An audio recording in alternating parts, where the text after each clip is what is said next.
Hello, hello, it's Maria. I'm a reporter here with WDW Magazine, here to take you on another magical escape.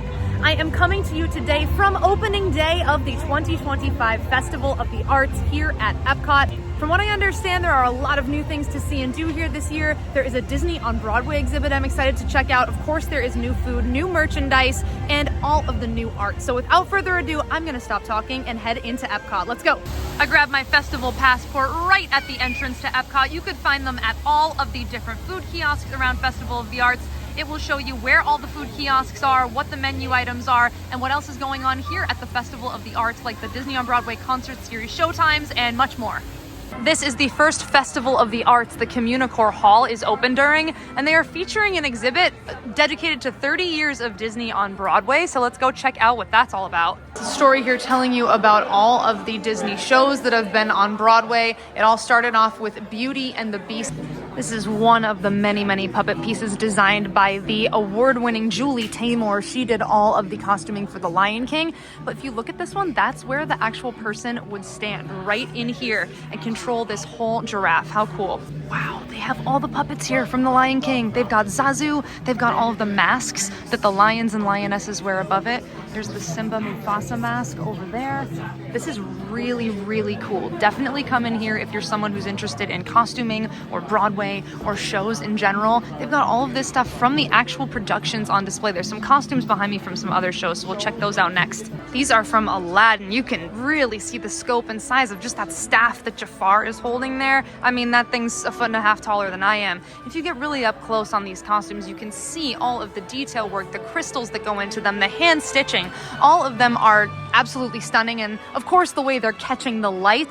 Whoa, this is the actual book from the library scene in Beauty and the Beast when Belle sits down and reads the story of King Arthur, the sword in the stone, to the Beast. It's the opening day of the festival, and this right here is Michael James Scott. He's currently playing the genie in Disney's Aladdin on Broadway, so cool that he's here mingling about and telling people about the different props and the costumes that he himself gets to wear. Here are some of those prop pieces here, with of course the centerpiece right behind him being the Enchanted Rose. Got some photo ops in here too. There's the magic lamp, and behind you is the Cave of Wonder. You can pose for that in here. They have the Disney on Broadway music just filling the space through here. We've got lots of other shows on display here. The Little Mermaid on Broadway, I loved that show. So cool to see that costume. We've got a Mufasa costume, some over here from Mary Poppins, and of course Frozen is now on Broadway, and they've got some costumes from the Broadway musical Frozen on display here as well. And we'll talk more about the Disney on Broadway concert series in a bit and how this all ties in with this display here. This is the time of year to really enjoy this new area here in World Celebration with all the tables. It's a beautiful day out here. As you can see, they are being really well utilized by people hanging out. If you're looking for the merchandise, just look for Figment in Creation Shop. He is at the centerpiece of it. Here it is, Spirit Jersey fans. Figment in a circle there, kind of surrounding Spaceship Earth, all the different bright colors. This is a dark eggplant color Spirit Jersey, and there is a look at the back. That's where the party's really at with the musical notes around 2025. Bright ears this festival. Wow, there's a lot of colors popping out of these. They're really going with the light bulb imagination theme for this festival. And of course, we've got Figment with the logo on the side. These are like a leathery material. Festival of the Arts baseball hat here. I like the unique stitching. They kind of form Spaceship Earth on the front. It has Figment on the back of it. Several different shirt options here. Here is the Figment shirt. That is a black t-shirt with a breast pocket with the logo on it. And this is a look at the back. How cute, with the little light bulbs and Figment going down. The many faces of Figment ornament. This is cute. This looks like it was actually carved out of clay. I like that that's fitting for the festival. And it's got the logo on the flip side. Got a tumbler here. This is an insulated tumbler. It is plastic. It's got the Festival of the Arts logo on the back here with a lot of different emotions of Figment on the front. Here is the Festival of the Arts Loungefly. We've got artist palettes, paint brushes on there, musical notes, the light bulb with Figment, and I've got this one turned around back here so you can see the rainbow straps and the Festival of the Arts logo on the back. Found the lug bag here at one of the outside kiosks selling the merchandise. This has a lot of pockets. This is a larger size than they usually have for the festivals here, and a different shape.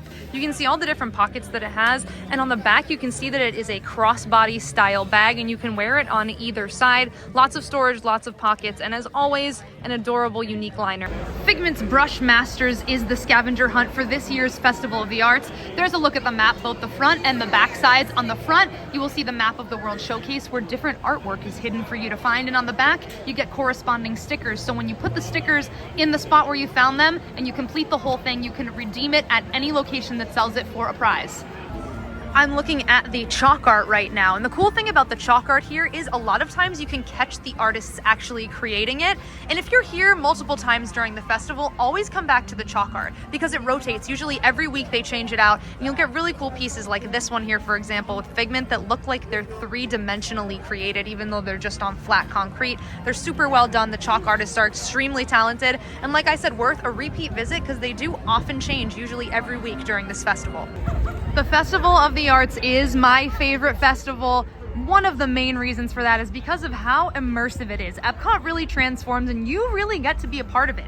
For example, here's the kids' chalk art area. It opened this morning. They give little kids chalks. They're able to come in here and design and draw anything they want, and it kind of creates this huge, massive mural by the end of the day here. I think that's so cool, and what I really like about this festival is how the park really comes to life and you get to be a part of it. Let's see what else we can find. So you can actually participate in the making of this mural here at the Epcot Festival of the Arts. Grab a paintbrush, you will be assigned a color, and they'll let you know what spot to stand on. You get to paint 4 squares of your corresponding color. That's what everyone's doing here. You get a little sponge brush, a little cup of paint, and at the very end, you get to see what we're working on.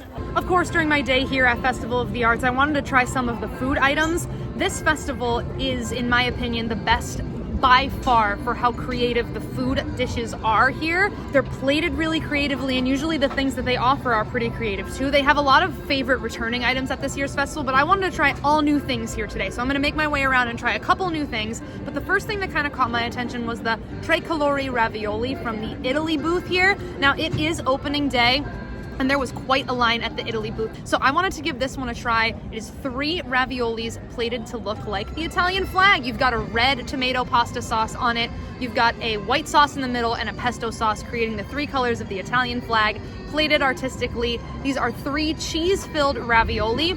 And working my way across the dish from left to right, I'll start with the regular tomato sauce. This was very, very approachable. Not any spices in it, not any heat to it, not any chunks to the sauce. And it is a cheese blend in the middle of that ravioli. Again, no flecks of seasoning, no spices, none of that. So the one with the regular tomato sauce on it was by far the most approachable. If you have a kid that likes a ravioli or somebody who does not have a super adventurous palate that may be hesitant to try some of the food items here at the Festival of the Arts, this would be a great one to grab for them because you're still getting to participate in the fun plating, but the food itself is not extremely adventurous or anything that you probably haven't had in the past. Making my way to the middle ravioli, all 3 of the ravioli, by the way, are the same. They're all cheese-filled ravioli, just the sauces are different. The middle ravioli had an Alfredo-y sauce, and this was a very, very rich sauce. It almost reminded me of like a mac and cheese, the thickness of it. It was heavier than an Alfredo sauce, and again, one I think that would be approachable for a kid. Perhaps the most exotic one on this plate is the pesto ravioli on the far right side. This was very good. I really like pesto sauce, and in my opinion, this one had the appropriate amount of sauce. All 3 of the ravioli should have had the amount of sauce on them that the pesto ravioli did. It coated the whole thing, it didn't taste doughy, and it was really nicely flavored with the pesto offset by that cheese. That was by far my favorite one on the plate. But again, nothing fancy, nothing crazy, and a really good one I'd recommend for a kid or someone who wants to participate in the festival that might be put off by more exotic foods. Let's keep going, see what else we can eat. I'm here in the America Pavilion, and right behind me, the America Gardens Theater stage is set for the Disney on Broadway concert series.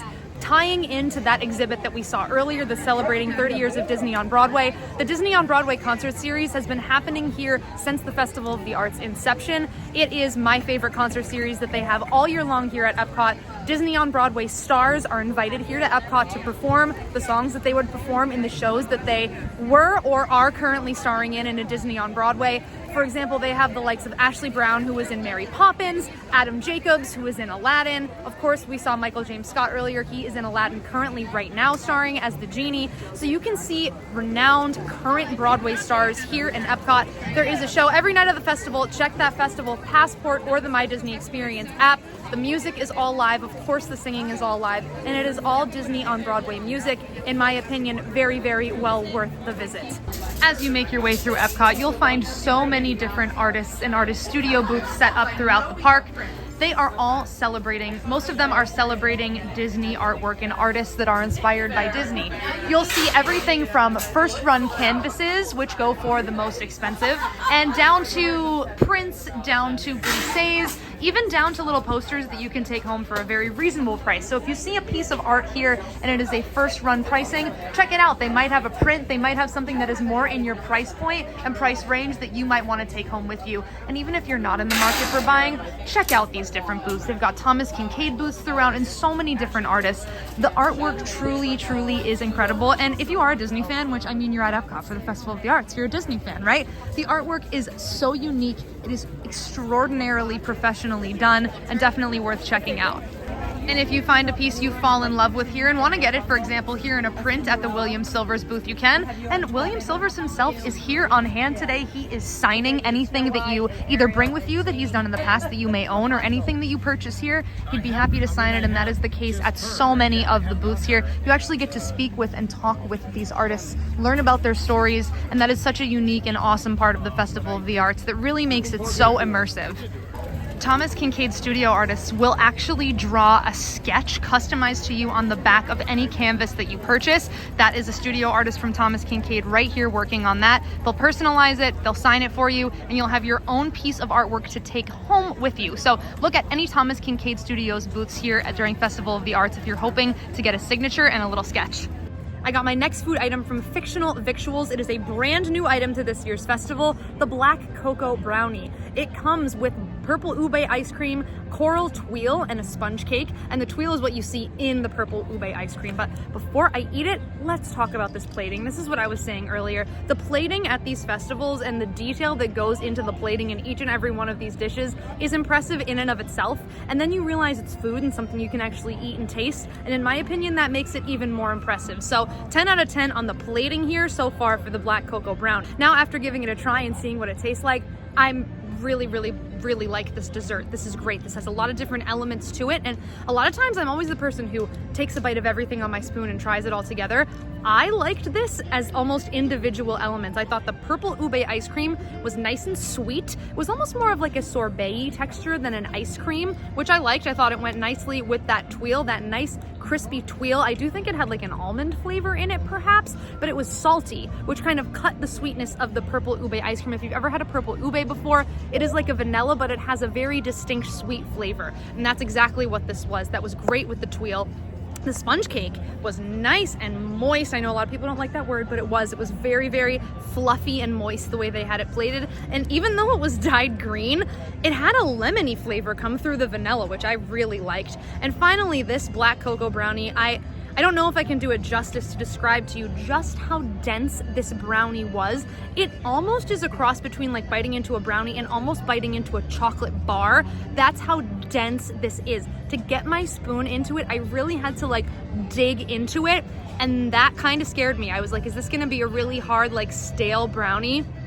It's not at all. It tastes like dark, decadent, rich chocolate. Like I said, almost like a chocolate bar combined with a brownie. So if you don't like dark, rich chocolate, stay away from this. But if you do, I personally really do. This is excellent. The chocolate flavor that I'm getting out of this, like I'm taking little teeny bites, and the chocolate flavor that is hitting me is fantastic. The way that they have the brownie cut in half too, and they have half of it kind of up over the other half, they have like a buttercream, just vanilla frosting on it.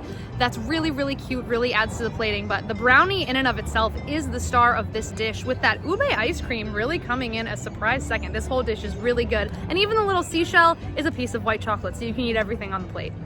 Even PhotoPass is getting in on the fun of the festival here. They've got different props you can pose with. Festival of the Arts little canvas on the back end there, and we've got a painter's palette on the front, so ask to include those in your shots. The now famed series of Figment popcorn buckets is back with another edition for 2025.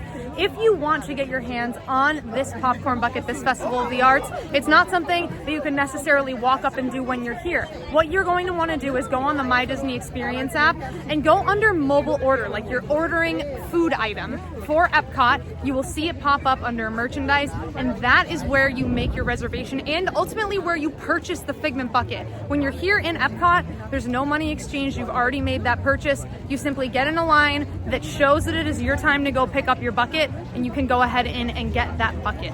They've transformed the Odyssey building into Figment's inspiration station. You can see Figment inspired food and drinks in here, and this is also though where you pick up that popcorn bucket. Everybody picking it up has already mobile ordered it. As you can see, there is currently no line right now, so if you placed your order and purchased it, you wouldn't have to wait in a line, kind of negating the years past when the lines would be hours long for these buckets.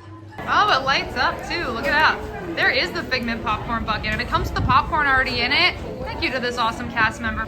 All kind of arts on display here in the promenade area. We've got someone working on a painting right here. It looks like Mr. Toad. We've also got some jewelry on display here. So it is not only your traditional canvases, we've also got some beautifully made tables. So make your way throughout the entirety of the festival. If perhaps a piece of art to hang on your wall is not up your alley, maybe something over here will be.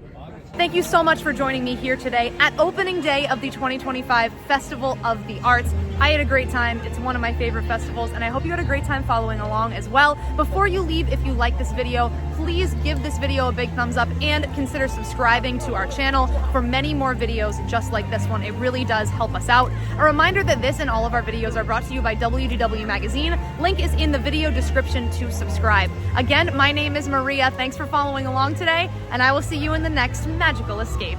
Are you even a true Disney fan if you don't have a WDW Magazine subscription? Don't just fly. Soar over to our website and subscribe to our award-winning Disney magazine.